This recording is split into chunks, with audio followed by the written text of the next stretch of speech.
Yes. Our father had died before he told us where it was hidden. My brother Bartholomew and I searched for the treasure for 6 years. Yesterday, we found it. That is why we sent you the letter, Miss Morstan. We have found the treasure, but half of it belongs to you. Where is the treasure now? Asked Holmes. At my father's house, Pondicherry Lodge, replied Sholto. My brother Bartholomew lives there now. We must go there immediately so that Miss Morstan can see the treasure and claim her share. Bartholomew is expecting us. Miss Morstan, tonight you will be a rich woman. Miss Morstan was going to be very rich. I should have been very happy, but I did not feel happy at all. I had fallen in love with Miss Morstan, but I did not have very much money. If she became rich, I could not ask her to marry me. Thaddeus Sholto put on his coat. Come, he said. I have a cab waiting outside. It will take us to Pondicherry Lodge. We must not be late. It was a long drive to Pondicherry Lodge. The night was cold, and the moon was shining brightly. As we sat in the cab, Thaddeus Sholto continued to talk. Holmes, Miss Morstan, and myself listened. My brother Bartholomew is a very clever man, he said. He knew that the treasure was somewhere in the house. He had an idea. He measured the height of the house outside. It was 74 feet high. Then he measured the height of the rooms inside the house. He added the heights of the rooms together. The total was only 70 feet. There was extra space under the roof. My brother made a hole in the ceiling of the room on the top floor. He found a secret room. Inside this little room, the treasure chest was standing. Last night, I helped Bartholomew to lower the chest down into the room below. We opened the chest with a key, which we found beside it. Thaddeus Sholto's voice became excited. Inside the treasure chest were hundreds of beautiful jewels, diamonds, rubies, sapphires, and many others. They shone so brightly that they hurt our eyes. Miss Morstan, the Agra treasure is really wonderful. But here is Pondicherry Lodge. We have arrived. Soon you will see the treasure for yourself. It was now nearly 11 o'clock. Pondicherry Lodge was a big house with a high wall around it. Everything was black and silent. There was no light except the moonlight. This is very strange, Thaddeus Sholto said nervously. I don't understand why there are no lights.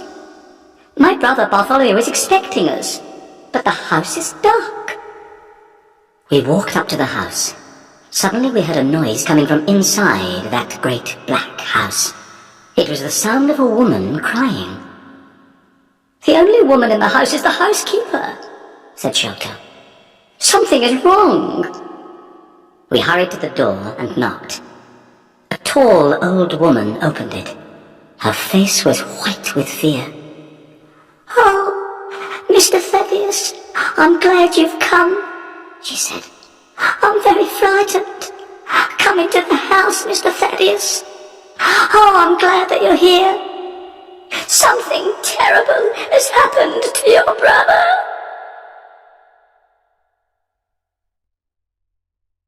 Six. A terrible murder. Thaddeus Sholto began to shake with fear. His face was very white.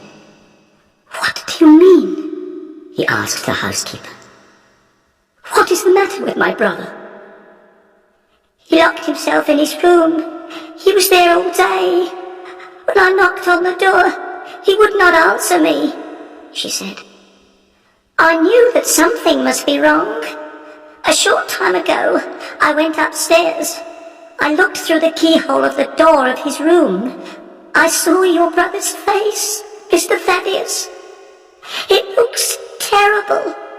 You must go up, Mr. Thaddeus. You must go up and see for yourself. The housekeeper started to cry again. "You must all go upstairs," said Miss Morstan. "I'll stay here and look after this poor woman." We left the two women, Miss Morstan and the housekeeper, downstairs. Holmes took the lamp and led the way. Thaddeus Sholto and I followed him. We climbed up the stairs. There was a passage at the top of the stairs. At the end of the passage was a door. Thaddeus Sholto pointed to this door. "That's the door of my brother's room," he whispered. We hurried forwards. Holmes turned the handle, but the door was locked. Then he bent down and looked through the keyhole. He stood up again, quickly. "My God," he cried. "It's the work of the devil." I bent down and put my eye to the keyhole. I felt very sick and afraid. The bright moonlight was shining into the room. I could clearly see a face. This face was looking straight at me. It did not move. There was a horrible smile on the face. "This is terrible," I said to Holmes. "What shall we do?" "We must break down the door," he replied. We threw ourselves at the door, and it broke with a sudden crack. We were inside Bartholomew Sholto's room. Bartholomew Sholto was dead. He was sitting in a chair by a table. His body was stiff and cold. I could see that he'd been dead for many hours. The dead man's body was twisted with pain. There was a horrible smile on his face. There was a piece of paper on the body. Holmes picked it up and read it. "Look," he said. In the light of the lamp, I read with horror, "The Sign of Four." "What does it mean?" I asked. "It means murder," Holmes replied. He pointed to Bartholomew Sholto's ear. "Look." I looked. I saw something sticking in the dead man's skin near his ear. "It looks like a thorn," I said. "It is a thorn," said Holmes. "You can take it out, but be careful. It is poisoned." I took the thorn between my finger and thumb. I pulled it away easily from the dead man's skin. I looked at it. It was hard and sharp.